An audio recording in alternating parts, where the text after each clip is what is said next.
Hello and welcome. In this video, we will be learning about the 50% tariffs imposed by the US on Eurozone and its impact on the market. President Trump announced 50% tariff on the Euro imports starting from June 1, 2025 on Friday, after an unsatisfactory trade proposal from the Eurozone came.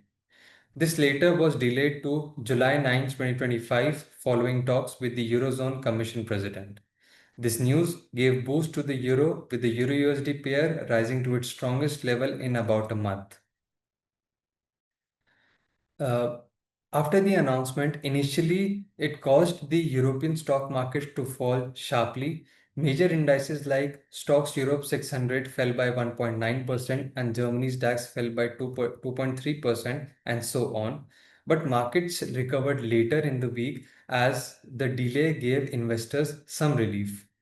Investors also flock to the safer government bonds, pushing yields down in Germany, government bonds, France, Italy, and Switzerland, a classic sign of caution in uncertain times. On economic front, the recent data shows the Eurozone economy is fragile, with private sector activity contracting due to weak domestic demand. This has led markets to expect the European Central Bank to cut rates soon. Meanwhile, the US Federal Reserve remains cautious about changing rates, waiting to see how tariff tensions unfold. In conclusion, a 50% tariff could seriously disrupt trade between two of the world's largest economies and create challenges for global supply chains. The outcome now hinges on upcoming trade talks between the US and Eurozone.